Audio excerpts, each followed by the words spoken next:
Tonight on The American Experience. Greed made him millions. Philanthropy made him respectable.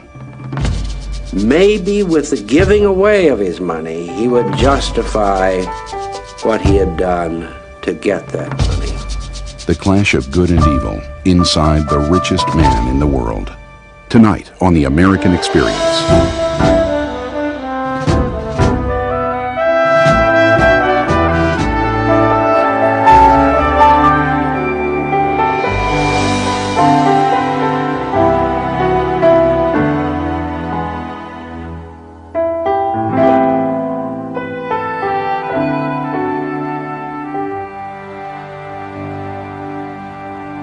Major funding for The American Experience is provided by the Alfred P. Sloan Foundation to enhance public understanding of the role of technology. The foundation also supports the Sloan Technology Series, a collection of books chronicling the major technologies of the 20th century.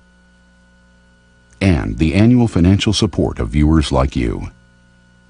And Scott's Lawn Care Products. With Scott's Turf Builder, anyone can turn their own little piece of America into a place to be cherished. Season after season after season. Major funding for this program was provided by the National Endowment for the Humanities. Good evening and welcome to The American Experience. I'm David McCullough. One of the great things about growing up in Pittsburgh, as I did, was the wonderful Carnegie Library, the Carnegie Library of all Carnegie libraries. But there was also the Carnegie Music Hall next door and the Carnegie Museum, where, awestruck as a kid, I saw my first ever dinosaur, a colossus of reconstructed bones labeled, if you can believe it, Diplodocus carnegii.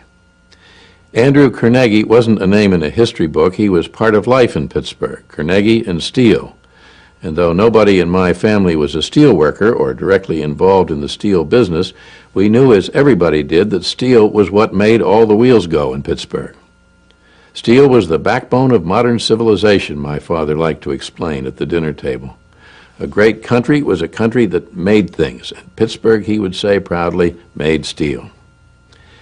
But I also remember my father once remarking to my surprise that Andrew Carnegie was a mean little devil.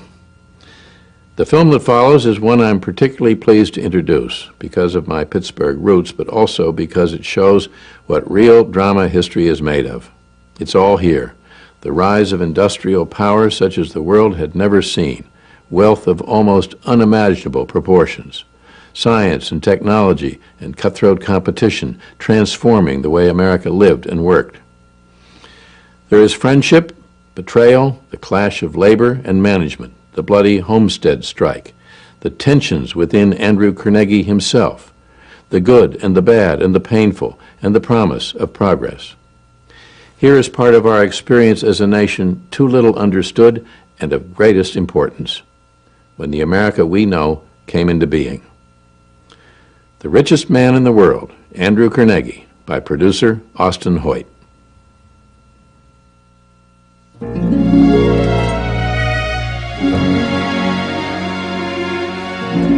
For 700 years, Scottish bishops and lords had reigned over Skibo Castle. In 1899, it passed to an American who had fled Scotland penniless.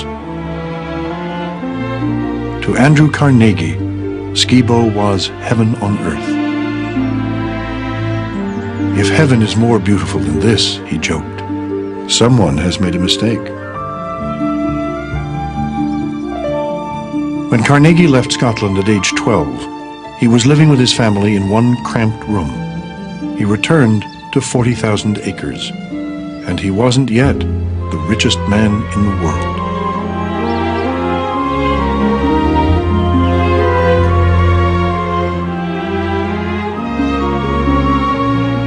Andrew Carnegie's life seemed touched by magic.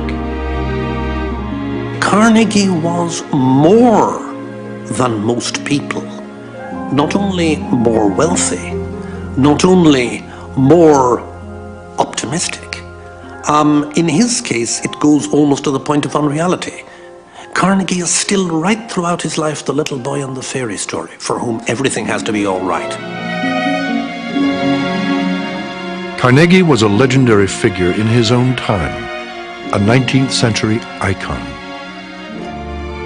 He embodied the American dream, the immigrant who made it from rags to riches, whose schoolhouse was the library. The democratic American whose house guests included Mark Twain, Booker T. Washington, Helen Keller, Rockefellers and royalty, and the ordinary folks from his childhood. He would entertain them all together. Although he loved Scotland, he prized America as a land free from Britain's monarchy and inherited privilege. After King Edward VII visited Skibo, Carnegie told a friend, "All Americans are kings." But everyone knew there was only one King of Steel.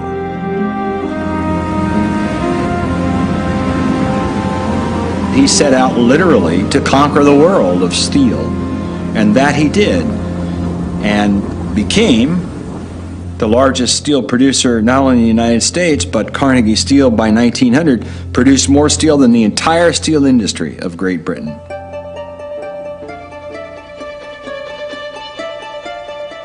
Carnegie was fond of saying, "The man who dies rich dies disgraced." He made his fortune, and then, unlike any industrialist of his time, began systematically to give it away. He was most famous as a benefactor of libraries, almost 3,000 around the world. He gave millions to support education, a pension plan for teachers, and the cause of world peace. Carnegie wrote of the obligations of the wealthy, how they should return their money to the societies where they made it. Then, almost inadvertently, Carnegie, as a kind of aside, tosses in a very revealing sentence. He wrote, "And besides, it provides a refuge from self-questioning."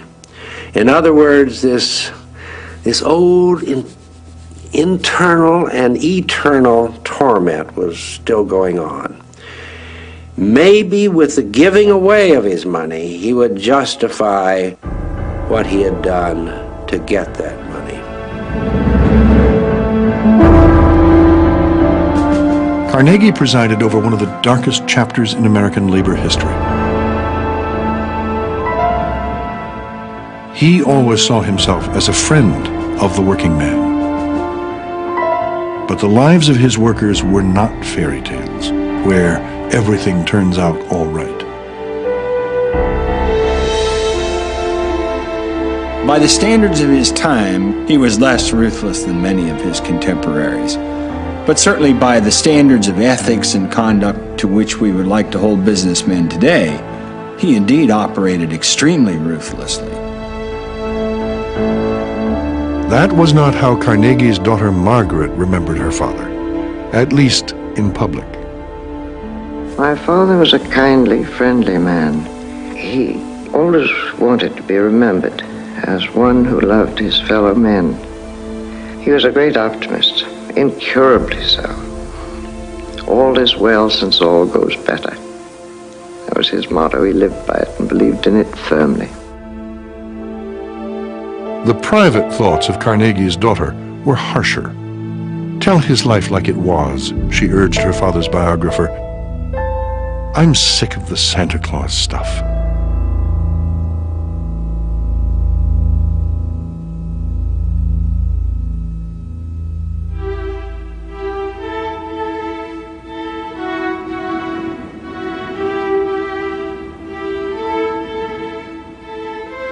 Carnegie was born in Dunfermline, the medieval capital of Scotland, in 1835.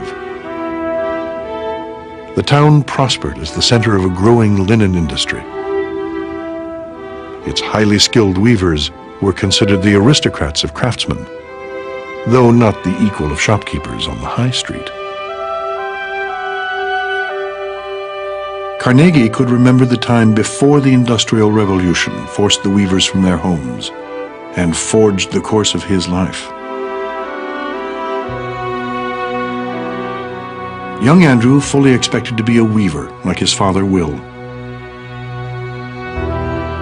He lived in a humble cottage at the foot of town, down the hill from the high street.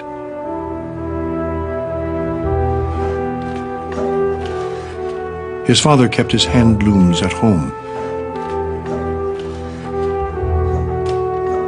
When Andrew was a little boy, Will's linens were in demand, and he owned 4 looms.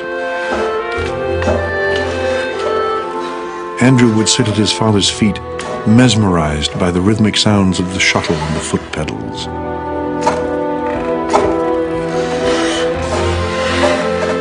But the Industrial Revolution changed that.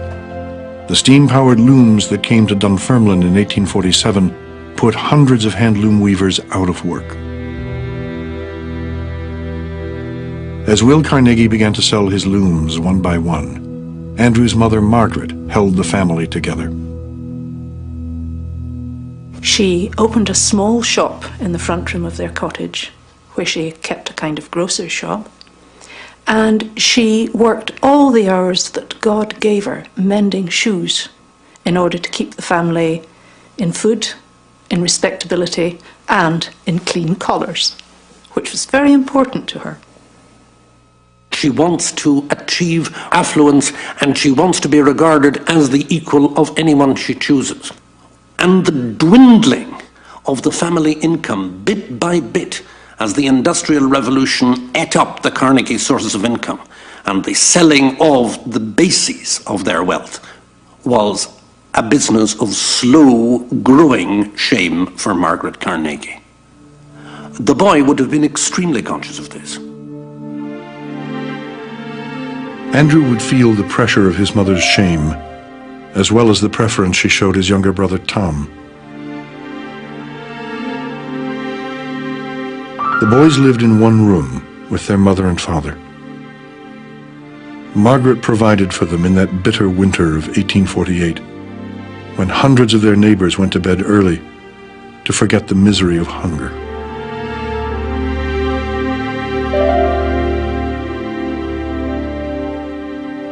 I began to learn what poverty meant, Andrew would later write. Dreadful days came when my father took the last of his webs to the great manufacturers, and I saw my mother anxiously awaiting his return. It was burnt into my heart then that my father had to beg for work. And then and there came the resolve that I would cure that when I got to be a man. Andrew learned frugality from his mother and took the lesson to school. One day his teacher asked her pupils to recite a proverb from the Bible. What Andrew said and gave as a proverb was what his mother had told him. Look after the pennies and the pounds will look after themselves. The school dissolved in giggles. The master glared. The poor little boy didn't know what he'd said wrong. He was only quoting his mother, who was the centre of his existence. And he never forgot it. Andrew lived in the shadow of the Abbey Church, the old religious centre of Scotland. His family spurned the church, but enjoyed walking the Abbey grounds. One of his earliest memories was their struggle to gain access to the historic ruins in Pittencrieff Glen, next to the Abbey. His grandfather, Tom Morrison, and his uncle Tom Jr. led the campaign against the Laird of Pittencrieff. They, and Andrew's father, were political radicals who wanted to abolish the monarchy and do away with inherited privilege. The sort of privilege the Laird of Pittencrieff enjoyed.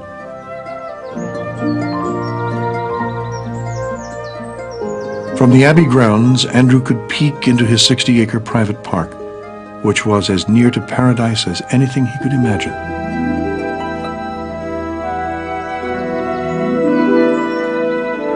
The court ordered the Laird to open the gates for one day a year. Then children could explore the wonders of the glen. But Andrew never could. Everyone in town was welcome, except the relatives of his radical grandfather, Tom Morrison. the Laird of Pittencrieff banished his entire family in revenge. Carnegie was always torn between two great influences of his childhood. There was his father and his maternal grandfather, who represented to Carnegie the true idealism of democracy, of the rights of the people. But there was also the dominating force of his mother, aggressive, materialistic, determined to get at the top. And so throughout Carnegie's life, and this is what gives it interest, is this internal tension between preserving the idealism of his forebears, but determined to get to the top. For Andrew's mother, getting to the top meant moving up the hill to the high street, where the respectable shopkeepers lived, like George Lauder, who had married her sister. But after the disastrous winter, that was impossible. She organized the family to move, not to the high street, but to Pittsburgh, where two other sisters lived. She auctioned the household belongings. She auctioned the remaining loom, which brought almost nothing. She had to borrow the last 20 pounds for the passage to America.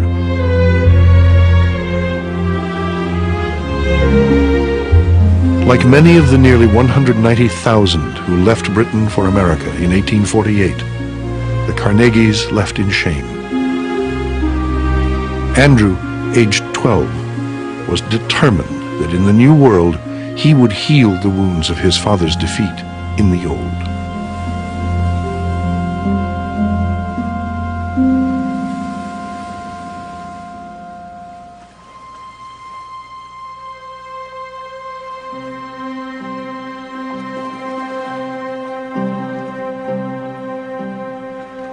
When the Carnegies arrived in Pittsburgh, they found an iron manufacturing center enveloped by slimy rivers and befouled by smoke.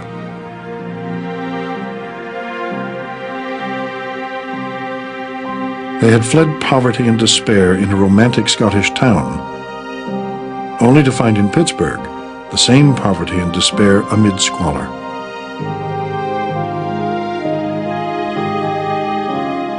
They settled in a neighborhood called Slabtown, where Margaret's sister rented them 2 small rooms in her house on Rebecca Street.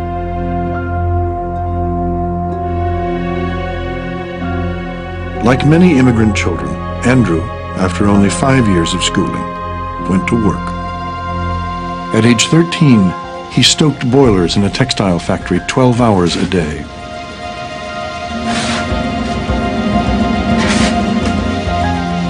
The job gave him nightmares. He would bolt up in bed seeing the steam gauges falling too low to provide power, or rising so high he feared the boiler would explode. He could not wait to escape the world of furnaces. His chance came with an innovation that was transforming America, the first instantaneous long-distance communication. In 1849, Carnegie entered the world of what he called tamed lightning as a messenger boy in a telegraph office, determined to get to the top. One of the first things that he did was to memorize every street in downtown Pittsburgh.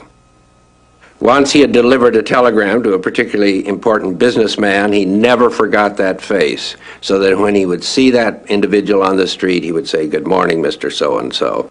It's an opportunity for him to ingratiate himself, but also he's in and out of the Pittsburgh business establishments. He's privy to the information that they're transmitting. He learns who the important people are in Pittsburgh business. He knows what kind of people they are. He learns about their credit rating. He learns about their reputations. And this is typical of his ability to seize on the moment, to seize the opportunity.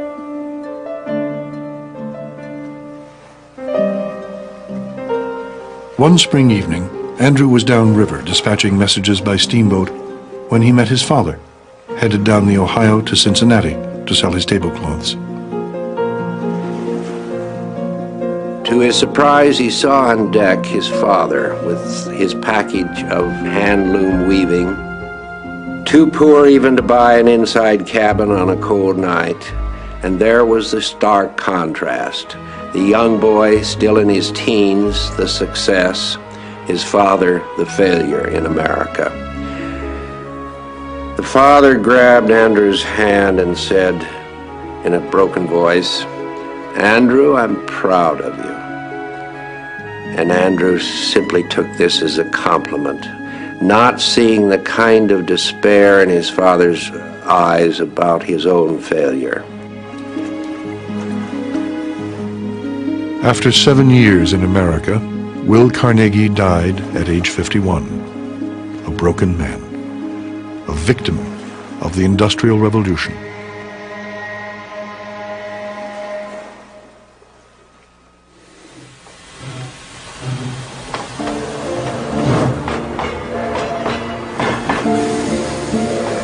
Andrew's career was just beginning.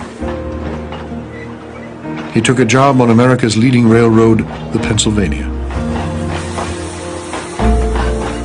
And he found a father figure who would be the most important influence on his young adult life. Thomas A. Scott, superintendent of the railroad's Western Division. Scott was in and out of the telegraph office all the time, and Carnegie came to his attention as a bright, young, cheerful guy. And I think Scott saw something of himself in the younger man. They'd both started off very poor and were ambitious and working their way up. And Scott began to call him my boy Andy. And when he got the chance, he hired Andrew to be his own telegrapher and assistant at the princely sum of $35 a month. Carnegie got a $10 raise and a chance to ride the railroad. For a 17-year-old, it was irresistible. He preferred to ride with the engineer. And he adored his new boss, Tom Scott. All the hero worship that is inherent in youth, he would write, I showered upon him. With Scott's help, Carnegie began to learn the complexities of railroads, which had become America's biggest businesses.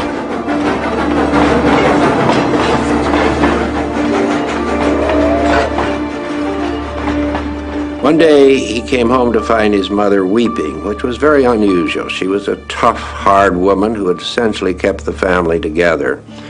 He said, "Never mind, Mother, I'll take care of you, and someday we'll ride in a coach." She said, "What good would that do if the people in Dunfermline can't see us riding in a coach?" That became his goal, to be rich enough to take his mother back and for them to ride together in a coach through the streets of Dunfermline. Soon, Andrew was able to buy a house at the edge of Pittsburgh, away from the smoke and grime. Margaret would hire a servant. While Tom finished school, Andrew was pushing ahead. One day Scott was gone and Carnegie was in the office. A message arrived about a wreck. The line is blocked, the trains have stopped moving, and Carnegie steps in and takes charge. Though he doesn't have specific authority to do this, he assumes the authority. Carnegie sent out the messages telling the men what to do about the wreck, get the trains moving again, signed them all TAS, Thomas A. Scott. He said to himself, "My boy, this is death or Westminster Abbey." When Scott returned, he assessed the situation. He saw what had happened, what Carnegie had done, and he glowered at Carnegie and said nothing. And Andy feared for a time that perhaps he had done wrong, but a story got back to him that Scott had told an associate, "Let me tell you what that little white-haired Scots devil of mine did." Faced with another wreck, Carnegie wired boldly, "Burn the cars." Scott was amazed, but burning cars became standard procedure following wrecks to cut delays and cut down costs.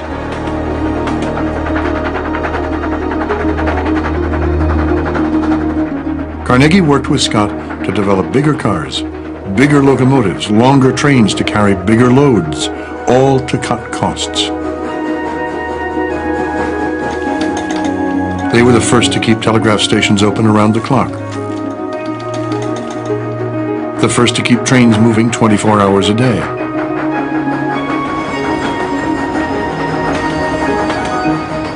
Carnegie learned from Scott what made the Pennsylvania Railroad a model to the world. Cut costs by running them fast and running them full. Cut costs by cutting wages, by demanding 13-hour days, by avoiding strikes like the ones the freightmen called in the winter of 1856. When a worker informed Carnegie that maintenance men also threatened to strike, Carnegie gave Scott a list of those involved, whom Scott promptly fired. Young Andy would not forget the value of spies, nor Scott the value of his boy Andy.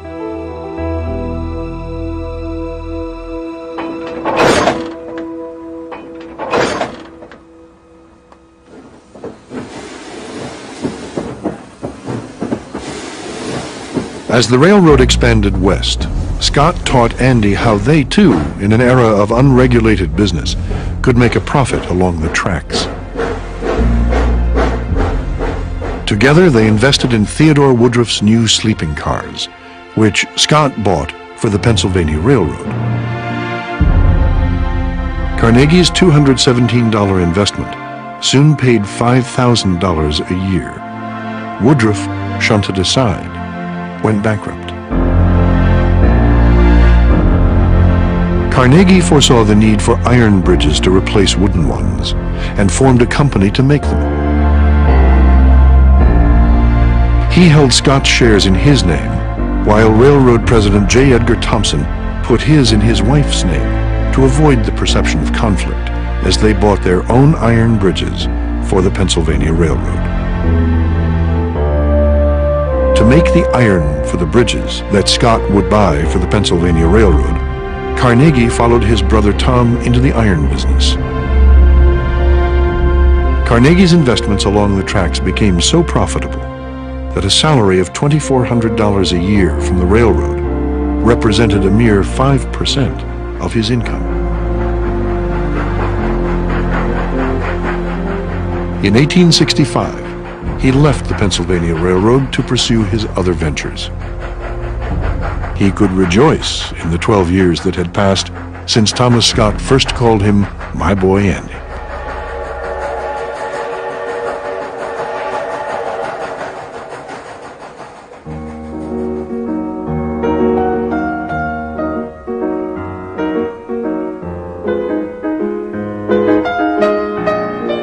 Along with his mother Margaret, Andrew, still a bachelor, moved to New York. They took a suite at the St. Nicholas, New York's most fashionable hotel.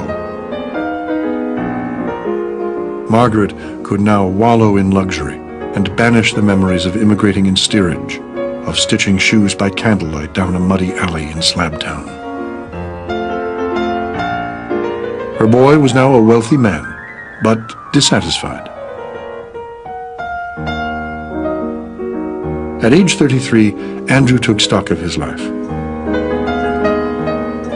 He wrote himself a letter vowing to work for only 2 more years, to educate himself, and then to devote his life to benevolent purposes.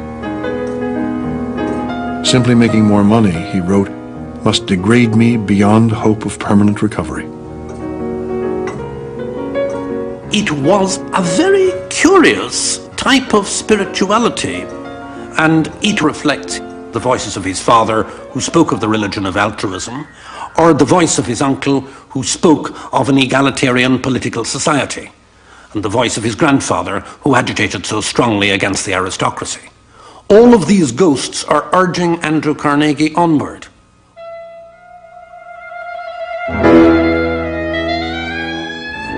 Carnegie had moved to New York at the beginning of the Gilded Age, marked by the fortunes of an emerging industrial elite. He may have found the pursuit of wealth degrading, but to others it was a natural expression of progress. English philosopher Herbert Spencer was gaining popularity, justifying the survival of the fittest in the free market jungle.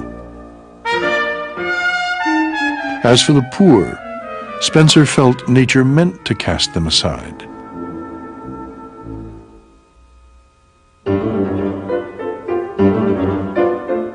Carnegie encountered these ideas in New York's literary salons as he prepared for a life of good works. Light came in as a flood, he wrote, and all was clear. He reduced 30 volumes of Spencer's writings to what became his motto, "All is well since all grows better," and the simple phrase, "upward and onward." His self-doubts seemed to vanish. Spencer told him that it was a scientific fact that somebody like him should be getting to the top. That there was nothing unnatural about it, wrong about it, evil about it. From that point of view, it's clear that the ghosts of his family's egalitarian origins, Spencer seems to be helping him to clear that away. So he's very grateful to Spencer. Spencer, in a sense, puts ghosts to flight.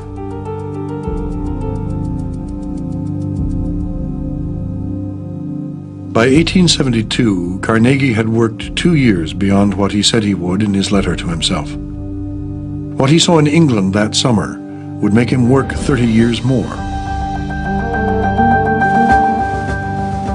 For centuries, craftsmen had been able to purify small batches of iron, which is brittle, into steel, which can be shaped. Now, industrialist Henry Bessemer's pear-shaped furnace could convert large batches of iron into steel. Carnegie saw British iron mills expanding as steel plants. He knew the age of iron was over. He committed his own money and borrowed heavily for a new steel plant at Braddock, near Pittsburgh, and began to haul Bessemer converters to the site. That was when he got a desperate call from his old mentor, Tom Scott. Wall Street was in a panic, and Scott's risky investments in the Texas Railroad had gone sour. Carnegie was extremely successful, and Scott felt that his old protege would be able to help him out. So he arranged a meeting in Philadelphia, went down thinking that here he and Carnegie had been in business together for 20 years, and that Scott had given Carnegie his first loan to start out. It backed him in virtually all his endeavors, and in fact, Scott's greater prestige when Andy was just starting out, in effect, underwrote Carnegie's ambitions when he was a young man. So he had every reason to expect now that he was in trouble that Carnegie would help him. Here was a true test of Carnegie's friendship with Scott. Carnegie said flatly, "No. I cannot endanger my own financial position by endorsing what he was certain was a sinking ship." And for Scott, this was a terrible personal blow. He felt hurt and betrayed, and it was a professional embarrassment and a financial disaster. 5 years later, Scott was stricken with what a New York paper called a paralysis and sailed to Europe to recuperate. Carnegie wrote to Scott this letter that we've had in the family ever since. And the letter said, "I'm so sorry. A line in the New York paper gives me the terrible news. All our miserable differences vanish in a moment. I only reproach myself that they ever existed. This blow reveals there lay deeper in my heart a cord which still bound me to you in memory of 1,000 kindnesses for which I am your debtor." I think this shows how Carnegie was haunted by what he had done to Tom Scott.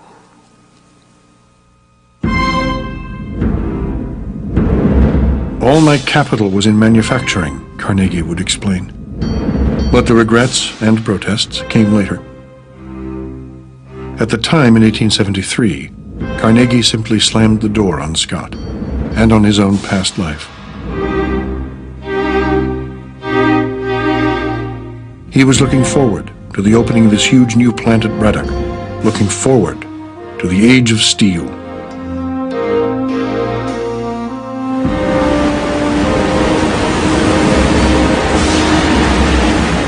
On August 22nd, 1875, Carnegie witnessed the greatest fireworks display modern industry could produce.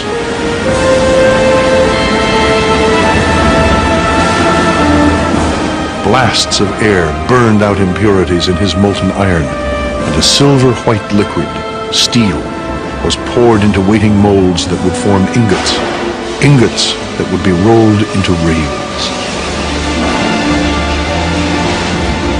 With calculated flattery, Carnegie named his plant the Edgar Thomson Works for the president of the Pennsylvania Railroad.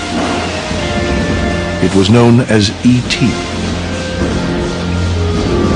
His first order was 2,000 steel rails for the Pennsylvania Railroad.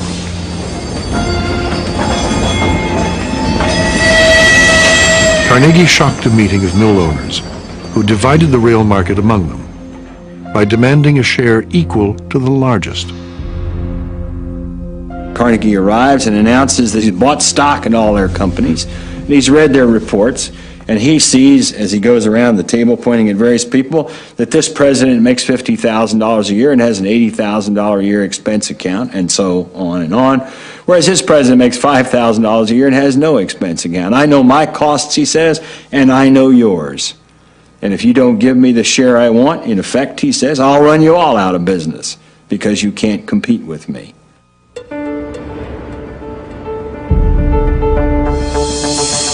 Carnegie knew his plant was efficient and his approach unique. His competition would eye profits. He would eye costs. And he developed a system to track them day by day, penny by penny. His dictum at the Edgar Thomson Works was, watch the costs and the profits take care of themselves. He would move steel in big volumes like the railroads, run his furnaces fast and full.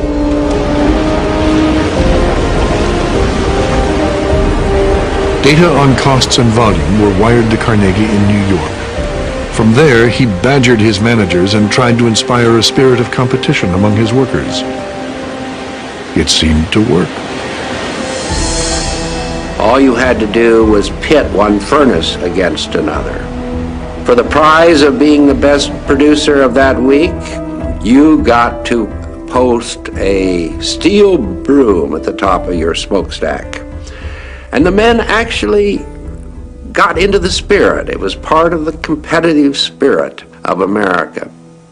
And when one plant would triumphantly say, "We broke all records this week," Carnegie's response was, "What about next week?"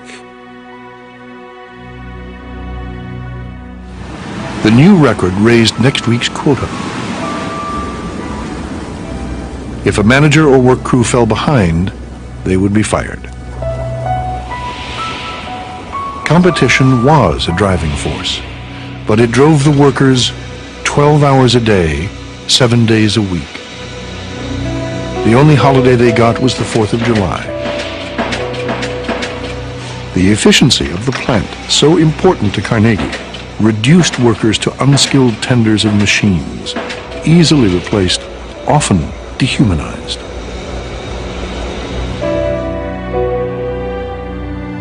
Those who had dominated the metal business before the age of steel found it especially hard. They were craftsmen who were used to controlling the process of making wrought iron, literally cooking it in small batches. And it's an art, not a science. And it was an art practiced by these people called puddlers, who pushed it and stirred it and literally spat upon it and judged it by its color and the color of the flames that shot out of it to announce when this cooking was done. With the shift from puddling to the Bessemer process comes also a shift in control of the workplace. And this, of course, the union was most reluctant to see happen, and Carnegie and the other managers were most anxious to see happen.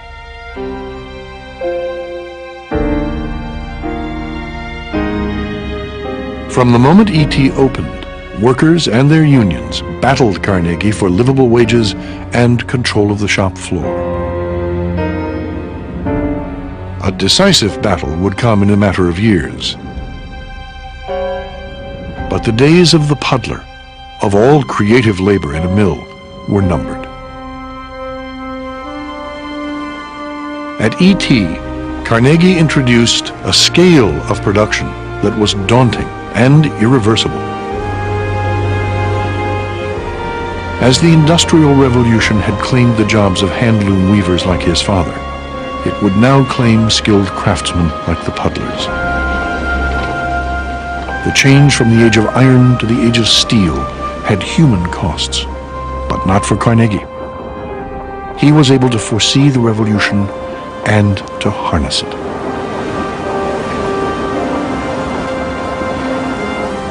I think Carnegie's genius was, first of all, an ability to foresee how things were going to change.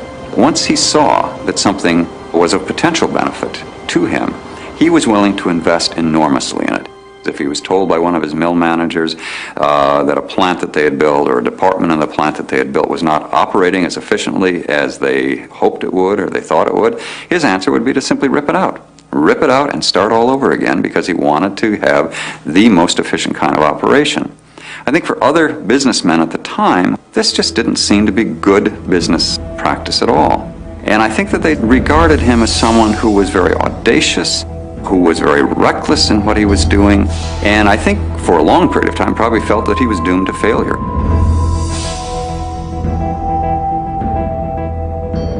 They were wrong. Carnegie's brash assault on the world of steel was a success from the start. He was mass-producing steel, cheap steel that fueled the growth of a nation.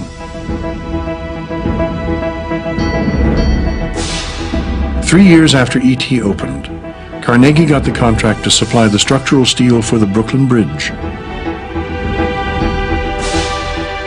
A minister at the dedication remarked on the metal that built the bridge. Steel, he declared, is the chiefest of modern instruments, the kingliest instrument of peoples for subduing the earth. The industry Carnegie was beginning to dominate had come to symbolize America's technological development and national greatness. Carnegie was so proud of his new plant, he begged his English mentor Herbert Spencer to come to Pittsburgh to see how a new industrial order had evolved. Carnegie believed he was playing out Spencer's concept of progress toward utopia. And he finally succeeds in getting Spencer to come to visit Pittsburgh, and Spencer saw what Carnegie thought was the industrial utopia as a kind of nightmare of late 19th century industrialism. Spencer said 6 months' residence in Pittsburgh would be justification for suicide.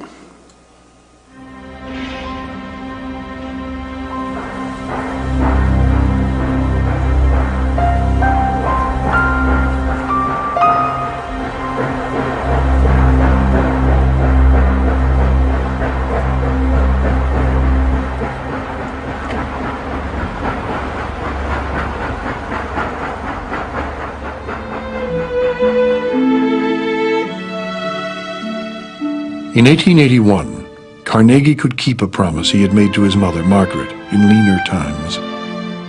They would ride in a coach and return in triumph to Dunfermline, which they had left in shame 33 years before.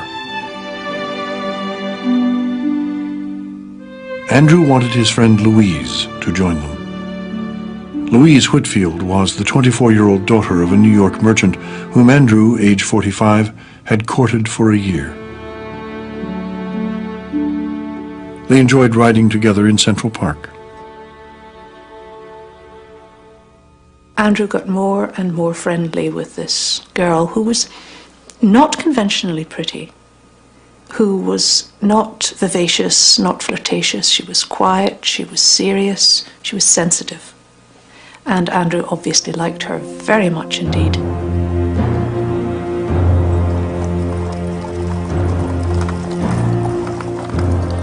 But it's a bit iffy if a bachelor invites a young lady to go on such an expedition. So Andrew pled hard with his mother that she would go and extend a kind invitation to Louise, and then Louise would be able to go as well. So Mrs. Carnegie put on the best black silk and went to see Louise and her mother. And Louise's mother wasn't sure when Mrs. Carnegie extended a rather terse invitation. And she said, "Well, if it was your daughter, do you think this would be suitable?" And Mrs. Carnegie drew herself up and said, "If she was any daughter of mine, she'd be going nae place of the kind." End of coaching trip for Louise.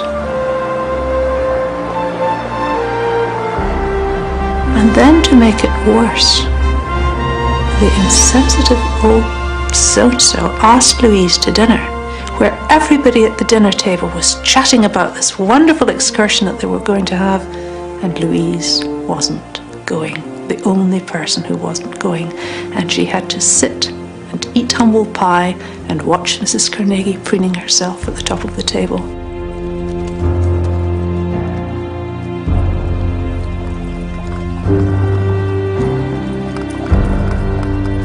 When the spires of the Dunfermline Abbey Church came into view, Margaret Carnegie could share her excitement with Andrew alone. The coach passed the walls of Pittencrieff Park, the paradise of privilege always denied to Andrew as a boy. It headed up the hill past the town hall, bedecked to welcome Andrew, who had donated a library. Then the coach turned right onto the High Street, where the rich shopkeepers lived, and where Margaret had aspired to live before she left for America. The High Street, where her sister lived after she married well, married George Lauder. It stopped in front of George Lauder's shop.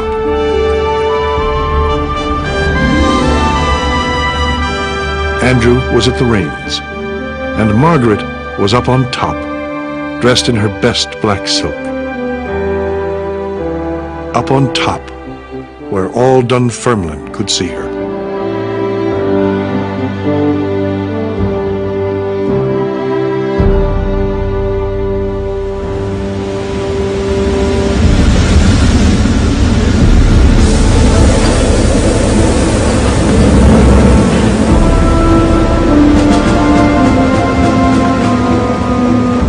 With E.T. a success, Carnegie bought another mill across the river at Homestead. It was a bargain, but it would cost him dearly. Homestead's new open hearth furnaces made it the steel mill of the future. Novelist Hamlin Garland would write of a roar as of 100 lions, a thunder as of cannons, burst of spluttering flakes of fire. He described fierce ovens giving off a glare of heat and horrible stenches of gases. Everywhere, the deafening hiss of escaping steam.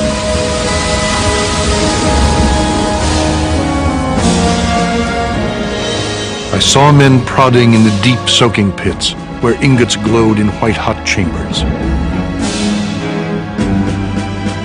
I saw other men in the hot yellow glare from the furnaces.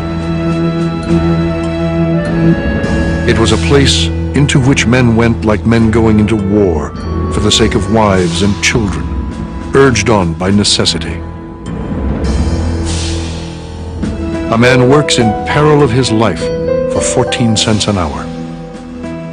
Upon such toil rests the splendor of American civilization.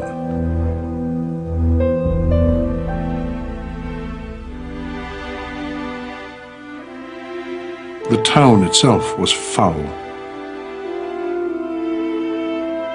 Garland wrote of great sheds out of which grim smokestacks rose with a desolate effect, like the black stumps of a burned forest of great trees. The New York Weekly Tribune noted Homestead's lack of sewers and drainage. There are deep gutters on both sides of every street, but whenever it rains, the gutters fill up with water which stagnates and becomes covered with green, slimy scum, which sends up odors sickening to the extreme.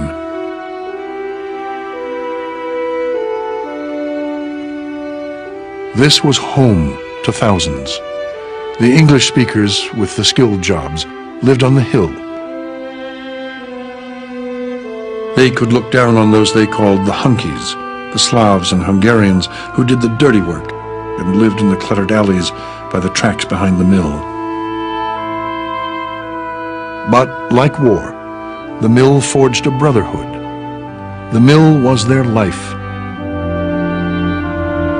and it would be their children's lives.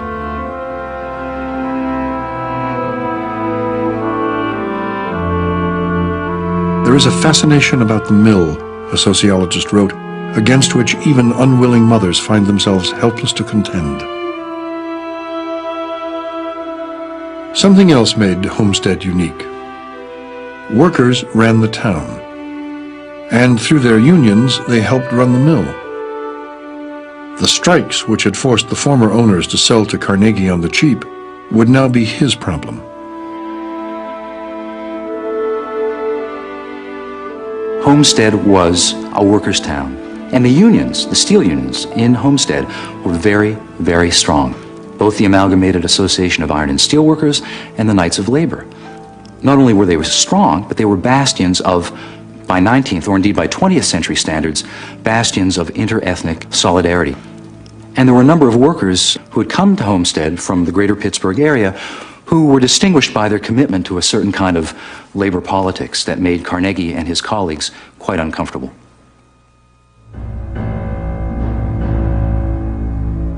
Homestead would become the most famous steel mill in America. Famous for what its workers made: the structural steel for America's first skyscrapers, the armor plate that transformed the Navy from hulls of wood to world-dominating hulls of steel, and famous for what happened when its workers clashed with Andrew Carnegie.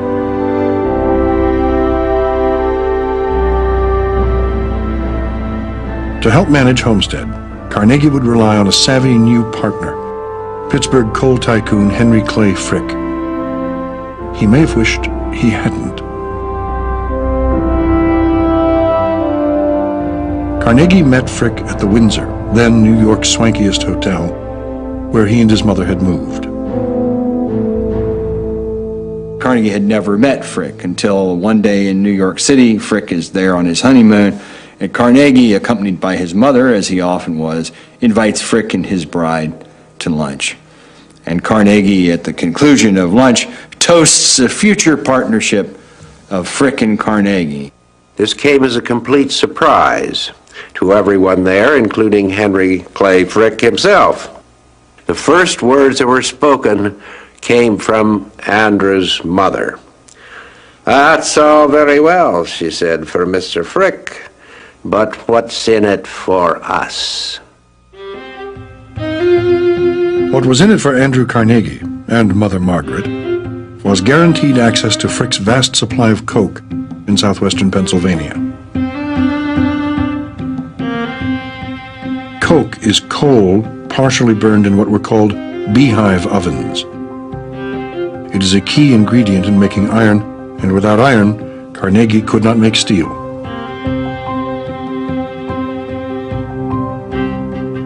Henry Clay Frick was the very model of an American Gilded Age capitalist, driven by money and power. He started with a $10,000 loan, and after 10 years of 18-hour days, by age 30, he was the undisputed king of coke. Carnegie had bargained for a supply of coke.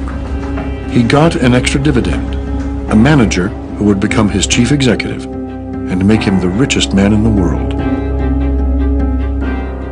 Frick had what Carnegie himself called an absolute genius for management.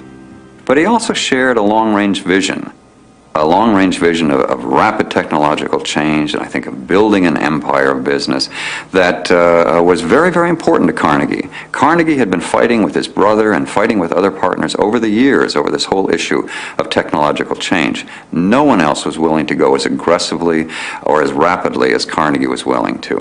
And finally with Frick, he found a man that shared that kind of vision. Their first venture together was an attack on a new mill upriver at Duquesne. It was a masterpiece of business deception. When the Duquesne Works opened in 1889, it began to beat Carnegie at his own game. Innovative technology that cut costs and threatened his markets. They could roll continuously from ingot to rail and avoid a reheating process that was costly to Carnegie.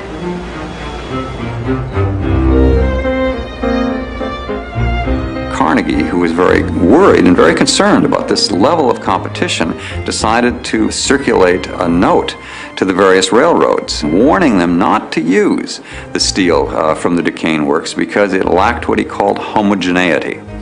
Now, nobody in the Carnegie Mills had any idea what this thing, homogeneity, was.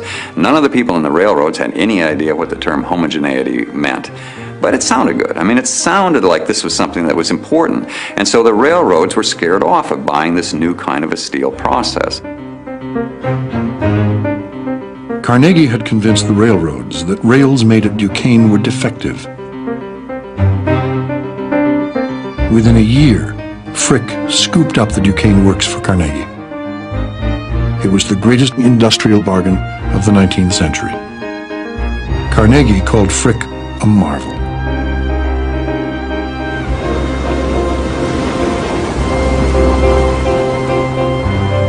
Carnegie and Frick promptly introduced at their other mills the same process they had warned against at Duquesne. Letters warning of lack of homogeneity promptly ended. Frick was proving his worth. In his first year as Carnegie's chief executive, profits nearly doubled.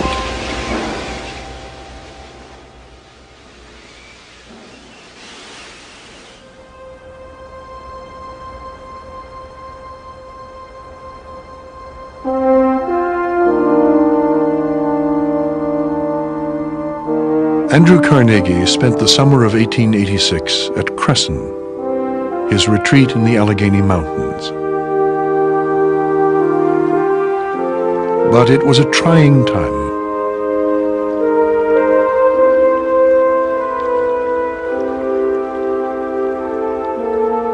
He would leave Cresson often to visit his brother Tom, bedridden in Pittsburgh. Tom was an important partner, but had drunk too much for years. Many felt to escape the demands of his ambitious older brother. Andrew had never felt Tom was aggressive enough, and Andrew was always jealous of Tom, even though Tom was the younger brother. Always felt that the mother loved Tom more than she loved him. And when Herbert Spencer came and preferred the company of Tom to Andrew, this was a severe blow to Andrew's pride, intellectually as well as personally. At Cresson, their mother Margaret, age 76, got pneumonia. Then Andrew took to his bed in the adjacent room.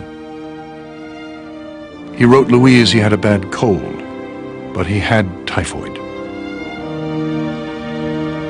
In October, Tom died at age 43.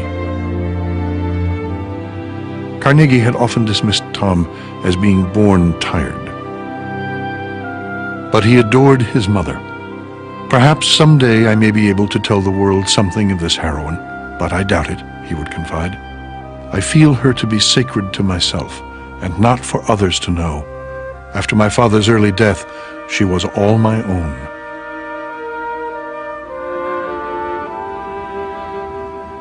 in November 1886, while Andrew was still ill, Margaret Carnegie died.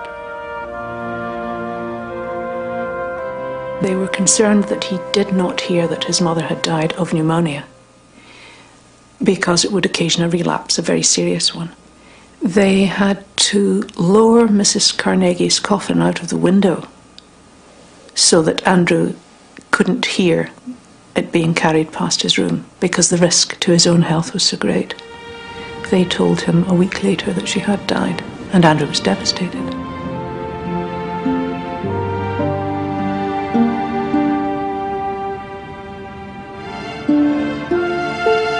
In late November, Andrew wrote Louise, "Today, as I see the great light once more, my first word is to you. I am now wholly yours. I live in you now. Till death, Louise, yours alone." 5 months later, Andrew Carnegie, age 51, married Louise Whitfield, age 30, in a private ceremony. "He is so much more thoughtful in little things than before we were married," Louise wrote her mother from their honeymoon in Scotland. But she seemed daunted by Carnegie's demanding social life.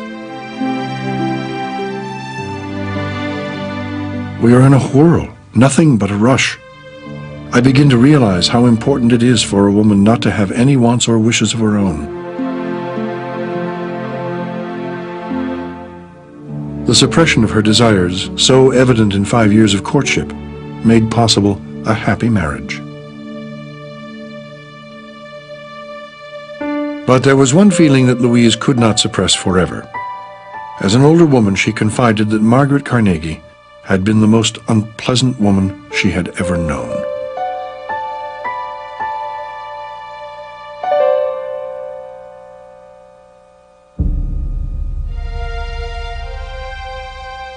The year before his marriage, Andrew Carnegie published Triumphant Democracy, a best-selling book that saw the promise of America realized in growing industries such as his. But it was a promise workers felt they had been denied. In the previous decade, they had racked American cities with violent strikes and riots. The worst destruction was in 1877, after railroads arbitrarily cut wages. Strikers in Pittsburgh burned 2,000 freight cars on the Pennsylvania Railroad, which served Carnegie's plants. Workers nationwide were unleashing their frustration at feeling trapped in the new industrial order that the railroads had forged and that Carnegie had come to symbolize. Tens of thousands of American workers came to believe in the late 1860s, early 1870s, that upward mobility would not be open to them, that they would never be able to become self-employed, they would never become capitalists, and they therefore saw their status in American society as wage slaves. They saw themselves as forever dependent on the will of another for their livelihoods. Amid this turmoil, Carnegie found the voice of his radical forebearers and stunned the business world with an essay in which he championed the right of workers to organize into unions. As he did so, labor leaders in 1886 called a nationwide strike for an 8-hour day. The worst violence was in Chicago, when a bomb exploded at a labor rally in Haymarket Square and the police opened fire. Carnegie felt compelled to write a second essay, reaffirming his faith in labor. But, he said, there is a temptation for violence, and that should never be forgotten. When labor sees its only asset, its job, being threatened, then there is a natural tendency to violence. And he proposed a new commandment: "Thou shalt not take thy neighbor's job." It was a remarkable piece. Labor was going to regard it as its Magna Carta. But his peers found these statements almost insufferably outrageous because it seemed to them to threaten not only businesses, the owners of businesses, right to manage their affairs as they saw fit, but to encourage labor to organize and to perhaps participate in activities that in the 19th century, and for that matter in much of the 20th century, could be seen as subversive and anti-American. Among those who disagreed with his writings sympathetic to labor was Carnegie's own partner, Henry Clay Frick. Frick believed passionately that the H.C. Frick Coke Company, the fruit of his hard work, was his to manage as he saw fit. Labor was a commodity with no rights. My great-grandfather was extremely tough on strikes and labor, and it's all rooted very much in childhood. He was brought up by a German Mennonite grandfather whose motto really was, if you want to know who's boss, just start something. And this was a very, very angry man, and the Mennonites were very dutiful people. They were very hard-working people, and you did what you were told. And my great-grandfather was often very severely punished for such little things as climbing an apple tree and stealing an apple.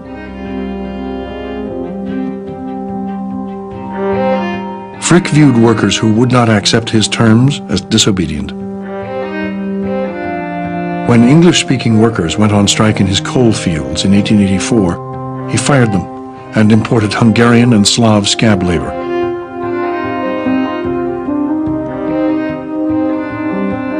When another strike over wages loomed in 1887, Frick organized all the coke companies to stand firm. The strike closed the coke works and cut off the supply of coke to Carnegie's mills. Frick's normal response to such a situation was to defy labor absolutely, refuse its demands, tough it out. But by this time, Frick no longer owned a majority interest in his own company. The Carnegie partners owned a majority share of the Frick Coke Company. Because times were good, because Carnegie Steel could sell all the steel it could make, Carnegie instructed Frick to grant the union its demands and settle the strike.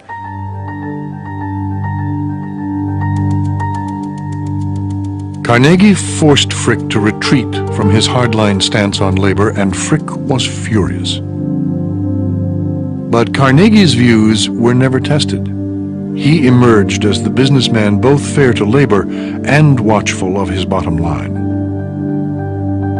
The next year, they were put to the test at his Edgar Thomson Works, when the union resisted his efforts to reduce the cost of labor. In his autobiography, Carnegie recounted the role he played, how he closed the plant and settled down in New York to wait it out. He saw himself as he wanted to be remembered, the benevolent employer. After some weeks, a delegation from the union arrived. He welcomed them to his home. He showed them about. He wined and dined them. He treated them with great courtesy and announced that he would soon appear in Pittsburgh with a plan to settle the strike and to put everyone back to work. And indeed, shortly thereafter, he comes to the mill. His partners are quite nervous about this and afraid of what may happen when he appears at this mass meeting, but in fact, he does appear at a mass meeting of his workers, and after some general discussion of the situation, he asks people to talk about their specific grievances. And one of the workers got up and said, "Mr. Carnegie, take my job, for instance." At which time Carnegie, with his ready wit, said, "Mr. Carnegie takes no man's job." This broke the ice. The whole hall roared with laughter. And that was the key to the whole situation. The meeting breaks up in an atmosphere of mutual joy and love, and shortly thereafter the contract is signed, giving Carnegie essentially what he wanted. In Carnegie's fairy tale ending, everything turned out all right. He passed his test with flying colors. He remembered in his memoirs the idealistic Carnegie who settled the dispute without violence. What he neglected was the Carnegie determined to get to the top. by starving workers into submission. By casting aside his idealism and destroying their union.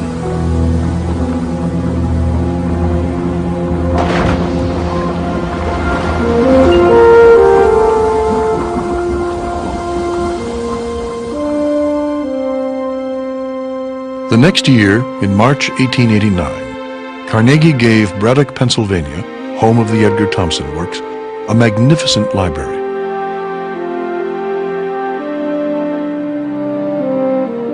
It was more than reading rooms. It was an elaborate community center with a music hall and athletic facilities.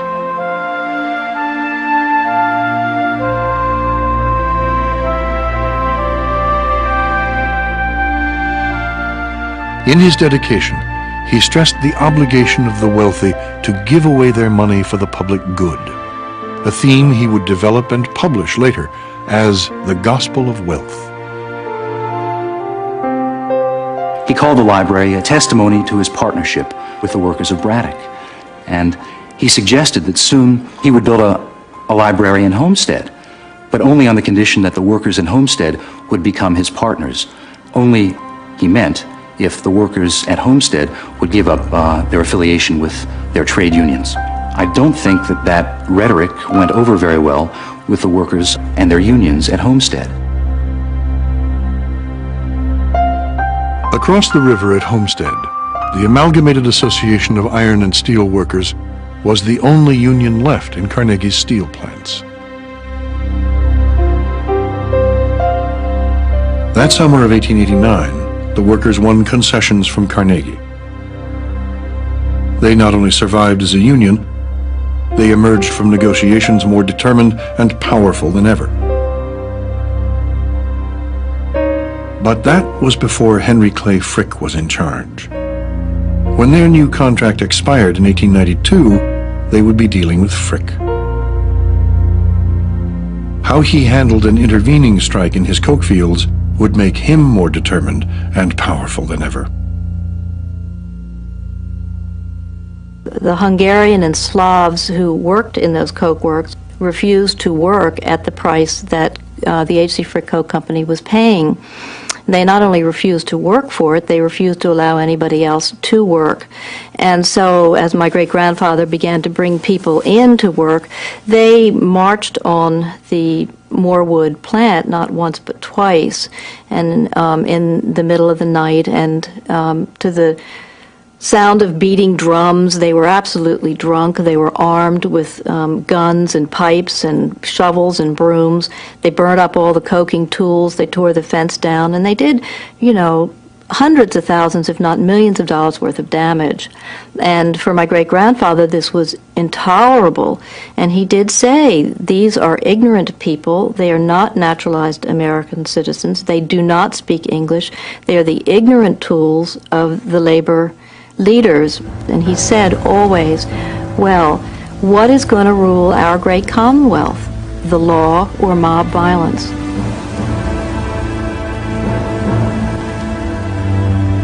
The law sided with the property owner. With the help of the Pennsylvania militia, Frick reopened his coke ovens after 3 months of guerrilla war. The skirmish at his Morewood plant left 7 strikers dead. Frick cabled an associate in Chicago, "This will likely have a good effect on the riotous element up there." The striking Hungarians and Slavs were replaced by Italians, protected by a private police force, the Pinkerton Guards. Frick broke the union. This time, Carnegie did not interfere.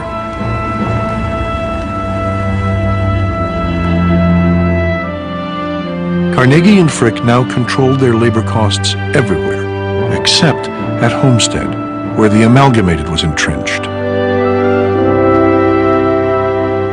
They had introduced the most modern machinery and technology at Homestead.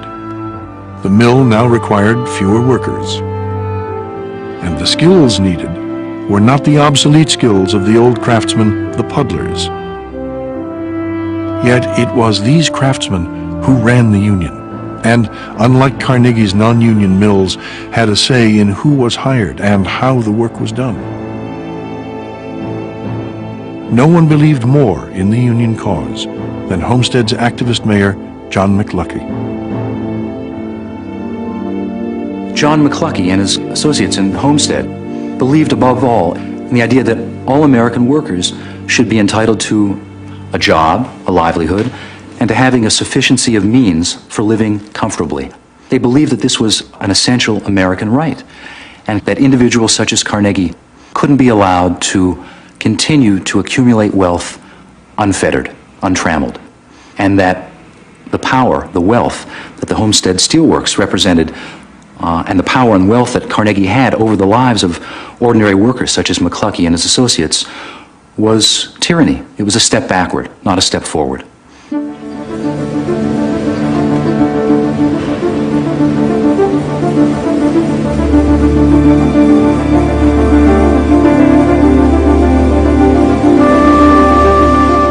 In the spring of 1892, Carnegie had Frick roll as much armor plate as possible before the union's contract expired at the end of June.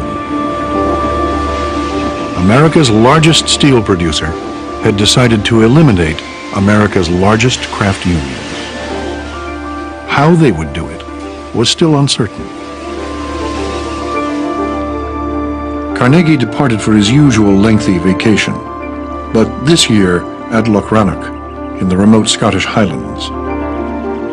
Better that a champion of unions about to crush one be inaccessible to the press.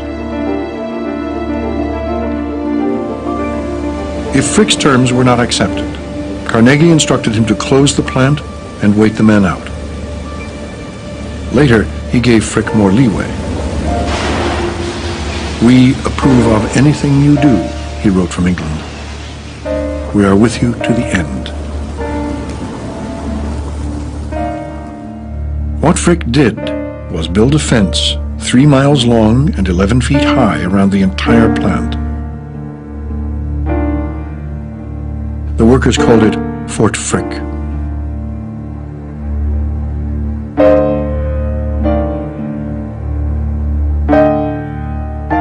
On June 25th, Frick announced the company would no longer negotiate with the union, but only with workers individually. Leaders of the Amalgamated were willing to concede on every issue to save their union.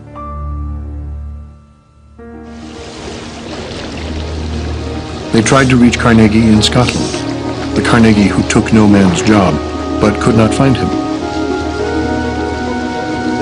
"This is your chance to reorganize the whole affair," Carnegie wrote Frick. "Exact good reasons for employing every man. Far too many men required by amalgamated rules.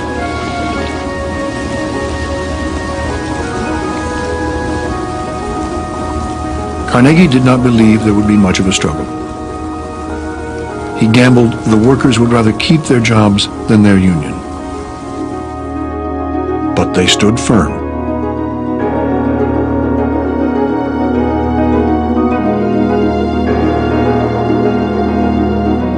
At the end of June, Frick began closing down his open hearth and armor plate mills. He locked out 1,100 men. On July 1st, the remaining 2,400 went on strike.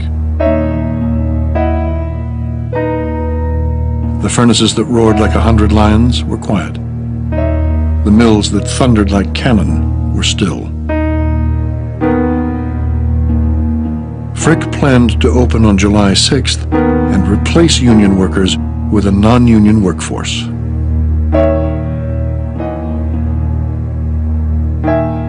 The workers believed because they had worked in the mill, they had mixed their labor with the property in the mill, they believed that in some way that property had become theirs. Not that it wasn't Andrew Carnegie's, not that they were the sole proprietors of the mill, but that they had an entitlement in the mill.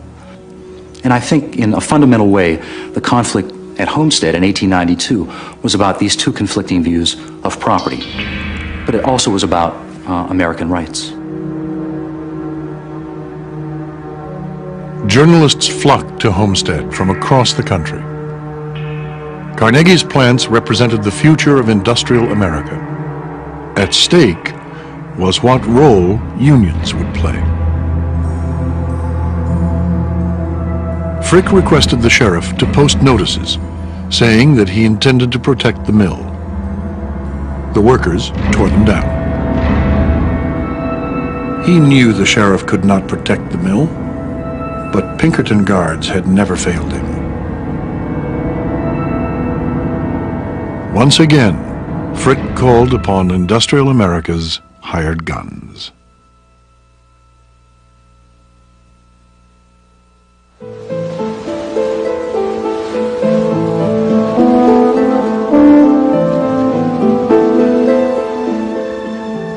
Early in the morning of July 6th, tugboats pulled two barges with 300 armed Pinkertons slowly up the Monongahela toward Homestead.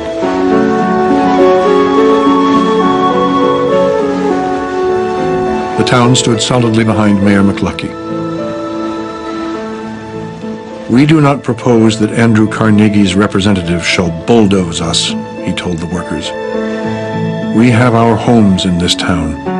We have our churches here and our cemeteries. We are bound to Homestead by all the ties that men hold dearest and most sacred. The Carnegie Company has imported men of all nationalities in other places. They have never imported a man into Homestead, and they never will."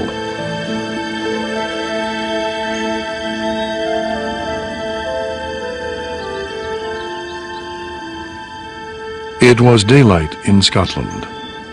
Carnegie returned to the Central Highlands from nearby Aberdeen, where he had dedicated a library to wild applause. He was eager to test a new fly in the trout streams.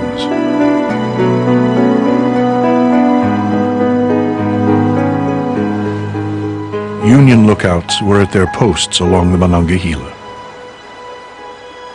A Pittsburgh journalist wrote that at about 3 a.m., a horseman riding at breakneck speed dashed into the streets of Homestead, giving the alarm as he sped along.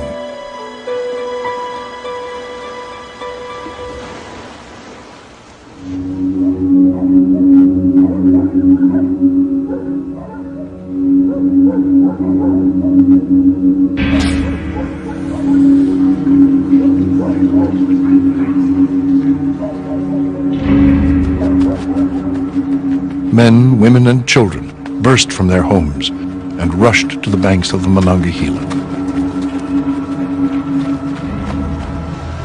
It is evident there is no bluffing at Homestead, the New York Times had observed. The fight there is to be to the death.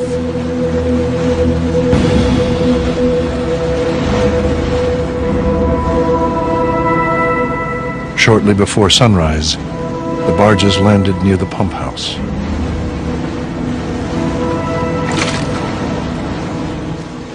Workers begged the Pinkertons not to come ashore. Armed with Winchesters and pistols, the Pinkertons ignored them.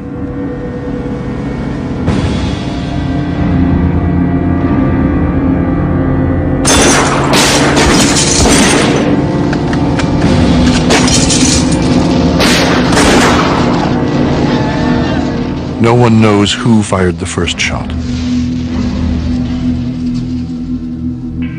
For nearly 14 hours, workers and Pinkertons traded gunfire. The strikers set a freight car on fire and rolled it down the tracks at the barges. They tried dynamite and pumped oil into the river to set it on fire.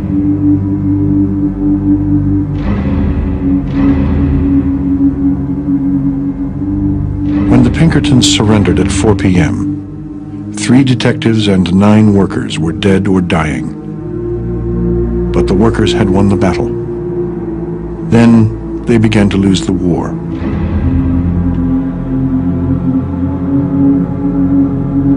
Union Union leaders promised safe passage but could not control the mob. Enraged workers and their wives made the Pinkertons run the gauntlet.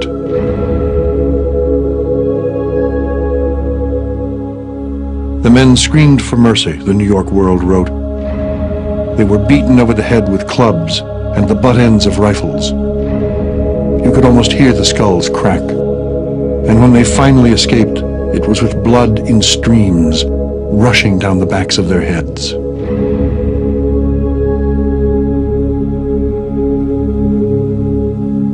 After the surrender, the barges were set aflame.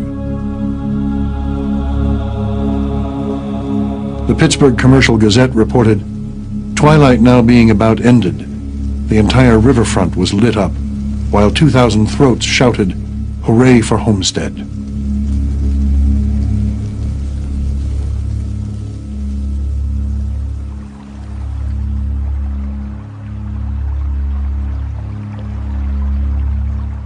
Carnegie cabled Frick from Scotland, "Never employ one of these rioters. Let grass grow over works, must not fail now." But in a letter to his cousin George Lauder, he was critical of Frick. He indicated that to him, part of the tragedy was due simply to the stupidity with which the preparations for the battle had been handled. In other words, he was accusing Frick of bad generalship in this, not so much accusing him of bad morals and principles in fighting the battle.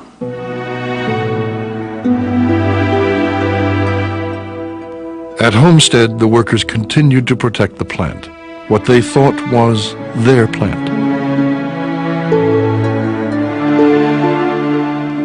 They were certain the Pinkertons would be arrested, surprised when they were put on a night train for their protection. When the workers refused to surrender the plant to the sheriff, the governor of Pennsylvania sent the militia to reclaim the mill for Carnegie Steel. Frick brought in strikebreakers to reopen the works. The strikers' fortunes suffered another blow when Alexander Berkman, a Russian anarchist, unconnected to the Union, tried to assassinate Frick on behalf of the working people.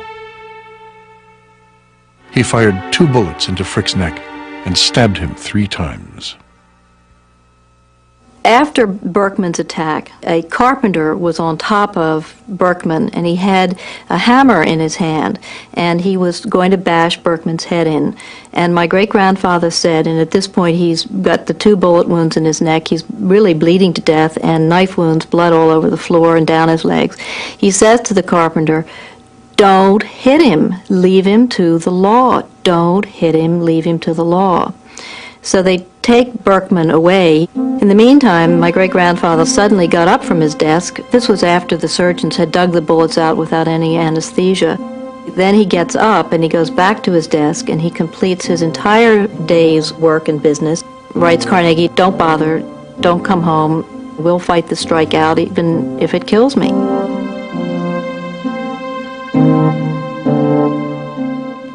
Carnegie had won his victory, but at a huge price. His image as a radical reformer, so carefully cultivated, was in shambles. A congressman from Ohio called him the arch sneak of this age. The Edinburgh Dispatch bewailed the strike-breaking methods which prevail in the land of triumphant democracy. The St. Louis Post-Dispatch editorialized, 10,000 Carnegie public libraries would not compensate the country for the direct and indirect evils resulting from the Homestead lockout. Say what you will of Frick, he is a brave man. Say what you will of Carnegie, he is a coward, and gods and men hate cowards. It's easy to say that Carnegie was a hypocrite. There is an element of hypocrisy clearly in between what he said and what was done. But it's a little too easy to simply dismiss the whole incident on Carnegie's part as an act of hypocrisy. There is this curious reason as to why Carnegie felt it necessary to ever enunciate the rights of labor. Frick was the norm, not Carnegie, in management's relationship with labor at that time. And one can only answer it that, once again, it's this being torn between wanting to pose as a great Democrat and liberal, and at the same time wanting to make sure Carnegie Steel came out on top.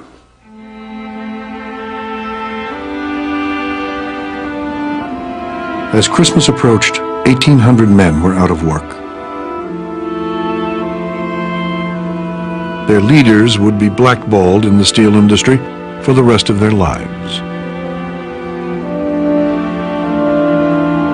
There would be no steel workers' union for 45 years.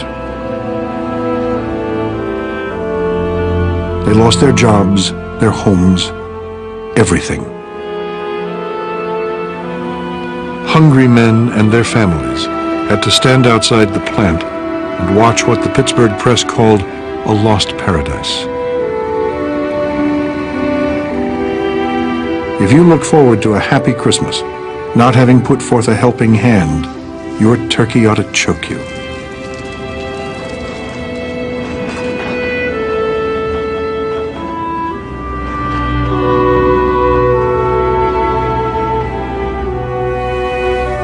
Europe has rung with Homestead, Homestead, until we are sick of the name, Carnegie cabled Frick from Italy.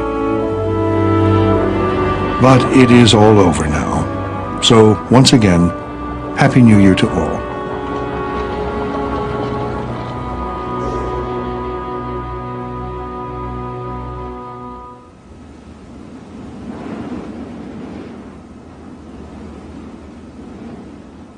The year of the battle at Homestead was the year Henry Clay Frick moved back to Clayton, his elegant Victorian mansion refurbished to reflect his status as chief executive of Carnegie Steel. It was here that Frick recovered from the assassination attempt.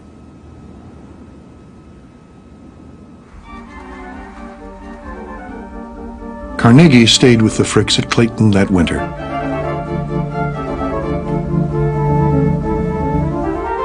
At dinner, Frick amused his guests when he said to the butler, "Ask the orchestra leader to play something." Carnegie must have been pleased. Just months before, he had helped with the details of shipping this elaborate automatic orchestra from Freiburg, Germany to Pittsburgh. Only the royalty of Europe and Maharajas of India could afford an orchestrion. Carnegie came to Pittsburgh to talk to the workers at Homestead, to assert his full confidence in Frick as a manager.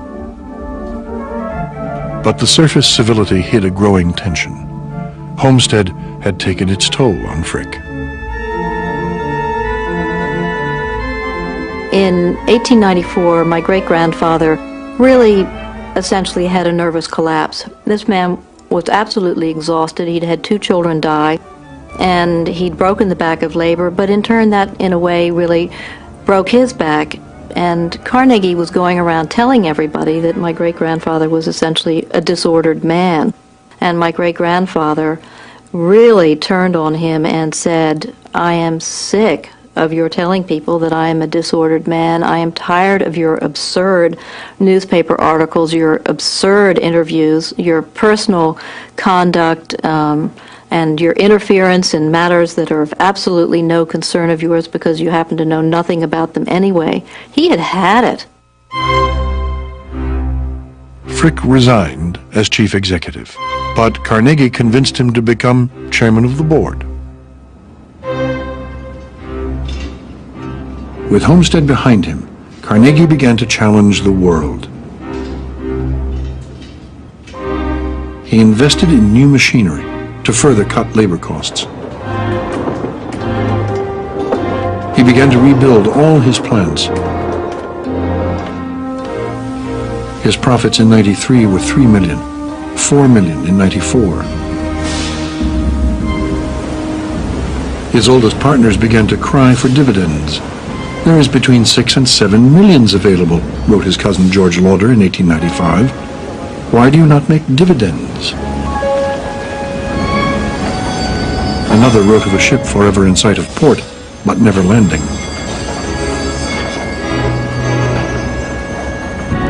Brother Tom's widow began to write asking for her share. There were no dividends because Carnegie continued to reinvest the profits. He secured a vast supply of cheap iron ore in the Mesabi Range in Minnesota. Invested in lake boats to bring the ore through the Great Lakes. Built his own railroads to haul the ore from the shores of Lake Erie to Pittsburgh. He kept hammering at costs, running his plants full, and it paid off. He drove the price of rails from $28 a ton to $18, and to capture some orders as low as $14 a ton. His competitors were astonished. By 1900, Carnegie was producing more steel than the entire steel industry of Great Britain.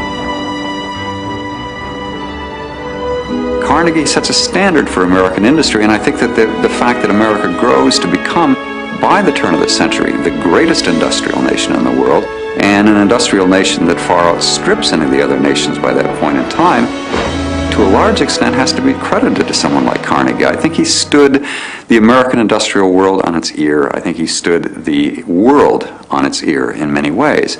And so that he introduced into America and into the world a whole new way of doing business, a whole new way of making products, and stamped this on the American industrial scene very indelibly. For decades to come, the effects of low-cost steel would ripple across America and spur the growth of a middle class.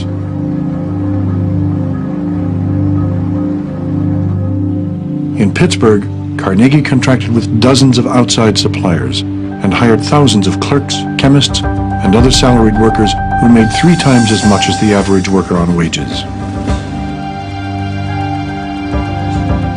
But it was not a good time to be a steel worker. In the 20 years after Carnegie broke the Union, productivity tripled, but the income of skilled workers went up only by half. It never went up for unskilled workers. They barely eked out a living. Without a union, neither the skilled nor the unskilled had the power to bargain for more. Periodically, in 1898, 1899, and again after the turn of the century, workers tried to reorganize. And at each juncture, Carnegie was able to foil their efforts, largely because he had an elaborate system of corporate spying. In every Carnegie mill, in Duquesne, in Braddock, in Homestead, all the mills up and down the Monongahela Valley, Carnegie had men working for him who kept his subordinates well informed on the initiatives of troublesome workers, would-be organizers. At Homestead, the sense of community was gone. Observers noted grimy men with sallow and lean faces. A remark often heard was, if you want to talk at Homestead, you must talk to yourself.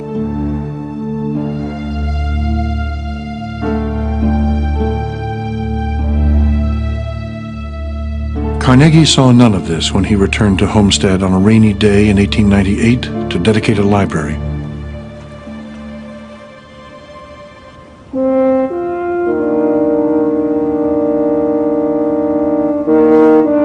He was buoyed that day by his gift of a grand building that housed, like the one at Braddock, a library, a concert hall, a swimming pool, bowling alleys, and a gymnasium.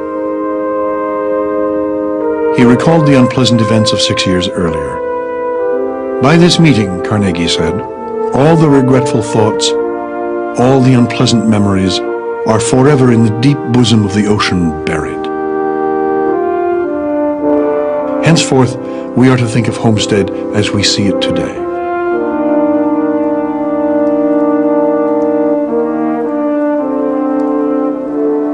But years later, writing his autobiography, Carnegie revealed that the unpleasant memories still floated to the surface. Nothing in all my life, before or since, wounded me so deeply, he wrote. No pangs remain of any wound received in my business career, save that of Homestead. I don't think Carnegie was ever able to acknowledge his responsibility for Homestead. He had a very convenient memory. He became convinced that he was unavailable, could not have been contacted, events were taken out of his hands, that he didn't know about Homestead until it was all over. He became convinced that had he known, he would have insisted that no Pinkerton guards be brought in. He became convinced that it was a totally unnecessary tragedy and that he had been one of the victims just as much as the workers.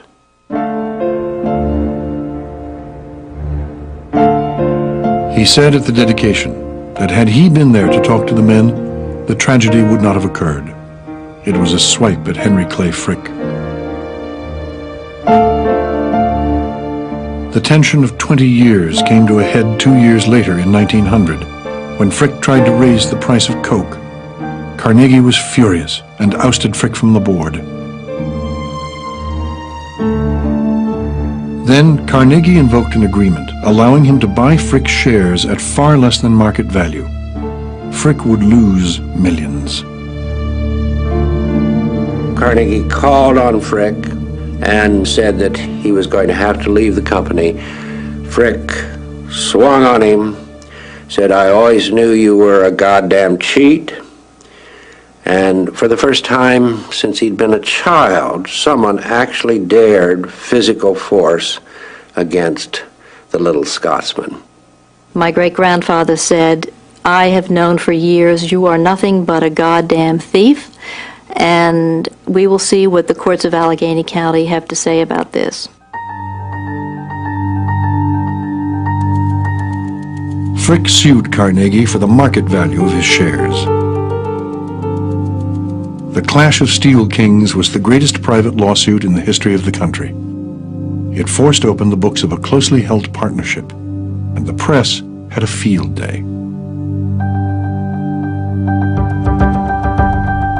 Frick was out, but he walked away with $31 million. He was the only person to ever challenge Carnegie and win.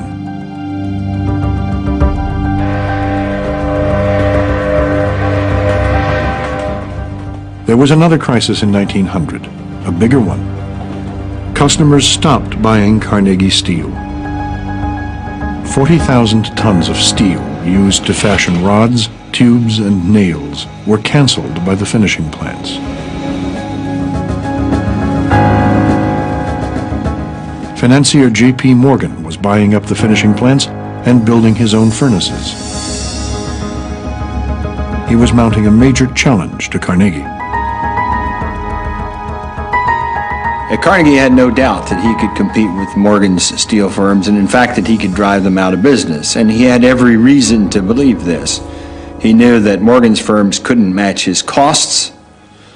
They were inefficient. They didn't have the kind of technology that Carnegie's plants had. They had a lot of stockholders to pay dividends to. They had a lot of borrowed money to pay interest on. They simply could not compete with Carnegie Steel. It is a question of survival of the fittest. Carnegie wired his board. He was confident that within 5 years, 10 at most, he could eliminate Morgan and the world of steel would be his. But he was almost 65. He wanted to spend more time with Louise and their daughter Margaret, and he wanted time for a life of philanthropy. Carnegie stood where few men have, on the edge of total triumph in his field. But he wondered whether to take the next step. The choice for Morgan was simpler: buy Carnegie out or be crushed. He attended a dinner in New York that was a tribute to the chief executive who replaced Frick, Charles Schwab. Schwab wanted Carnegie to sell, and unknown to Carnegie, approached Morgan after the dinner. Morgan was interested, if Carnegie would sell. Schwab went to Mrs. Carnegie, who was even more eager than Schwab to get Carnegie out of business. Homestead had been a very severe blow to her as well as her husband. She wanted him to start practicing his gospel of wealth full scale. And so it was Mrs. Carnegie who suggested to Schwab that he discuss this whole issue with Carnegie on the golf course. When Carnegie was the most relaxed and most happy about things, she also suggested to make sure that Andrew won the golf match. Schwab approaches Carnegie on the golf course and suggests that Carnegie consider a sale. Carnegie tells him to come back the next day. When he gets there, Carnegie hands him a piece of paper on which Carnegie has listed the components of the total price for which he's willing to sell Carnegie steel. Schwab carries this to Morgan. Morgan takes one look at it and says, "I accept this price." Morgan paid $480 million and joined Carnegie's mills with his own to create the United States Steel Corporation. That was that, Carnegie's biographer wrote. The biggest sale in American industrial history, consummated with all the formality of an errand boy's taking a shopping list to a corner grocery store. Morgan suggested that Carnegie come down to his office on Wall Street and shake hands on the deal. Carnegie wrote back, "It is just about as far from Wall Street to 51st Street as it is from 51st to Wall." Morgan ventured uptown.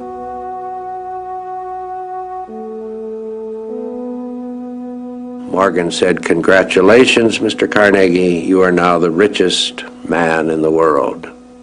And Carnegie said, "I wonder if I could have gotten $100 million more. I probably should have asked for that." And Morgan said, "If you had, you would have gotten it."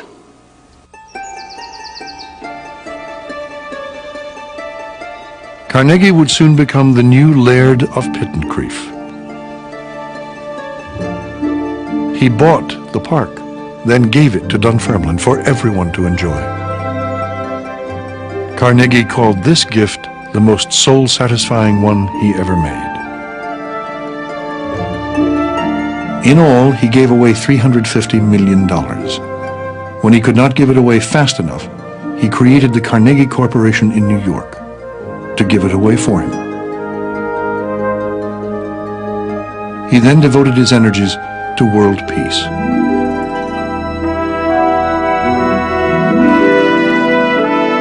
He was one of the first to talk of a League of Nations and build a Palace of Peace at The Hague, known since as the World Court.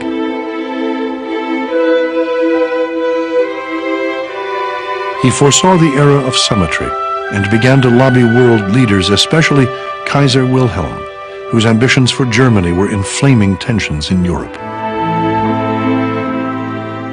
He offered to pay for Theodore Roosevelt's African safari if Roosevelt would meet the Kaiser on his way home. "I have written the President that the big game he should bag when relieved from office are the rulers of the world," Carnegie wrote to a Scottish friend.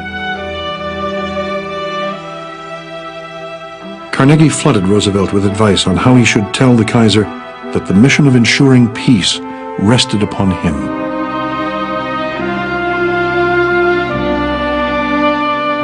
When Teddy Roosevelt finally met the Kaiser, he delivered Carnegie's peace message and then, for 5 hours, reviewed the Kaiser's troops. In 1913, Carnegie recounted his own meeting with the Kaiser and how he hailed him as our strongest ally in the cause of peace.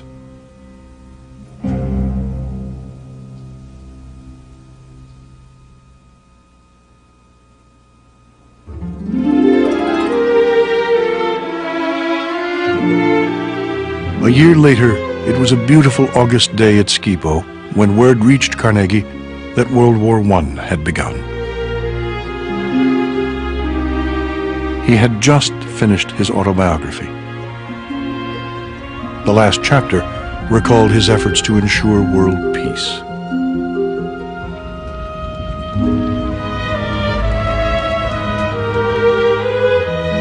The world disaster was too much, Louise would recall. His heart was broken. Civilized Europe was not moving onward and upward, but plunging downward into hell.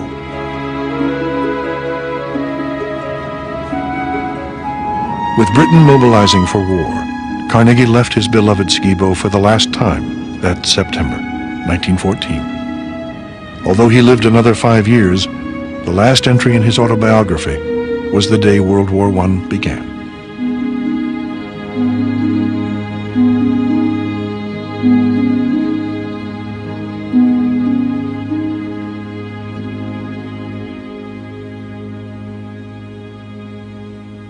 In his later years, the story goes, Carnegie sent a messenger down Fifth Avenue to the mansion of his old partner, Henry Clay Frick. Carnegie had not seen Frick since the lawsuit and wanted to meet again and tidy up the past. Frick would not let him get away with it. The message came back from Frick, "Tell Mr. Carnegie I'll meet him in hell where we are both going."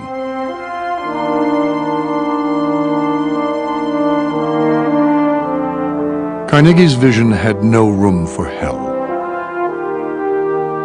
Well before he died, he approved the murals at the Carnegie Institute in Pittsburgh. They present the world as he saw it, an industrial utopia where all is well since all grows better. It is a world of idealized steel workers, engaged in noble toil and enveloped in smoke, of powerful blast furnaces, of engines running fast and running full, everywhere smoke, rising to form heaven itself. Dominating the scene is a knight in black steel armor, rising higher and higher, onward and upward. It is Carnegie's fairy tale where everything turns out all right.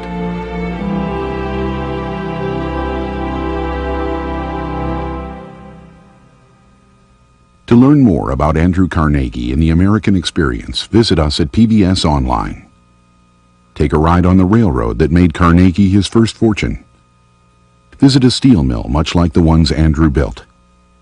And explore the lives of the super rich. Set your browser to www.pbs.org.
A presentation of WGBH Boston. Major funding for the American Experience is provided by the Alfred P. Sloan Foundation to enhance public understanding of the role of technology. The foundation also supports the Sloan Technology Series, a collection of books chronicling the major technologies of the 20th century. And the annual financial support of viewers like you. And by Miracle Grow Plant Foods. For vegetables, for flowers, for a beautiful show. For lawns and for shrubs. Whatever you grow, a gardener's true friend is Miracle Grow. Major funding for this program was provided by the National Endowment for the Humanities.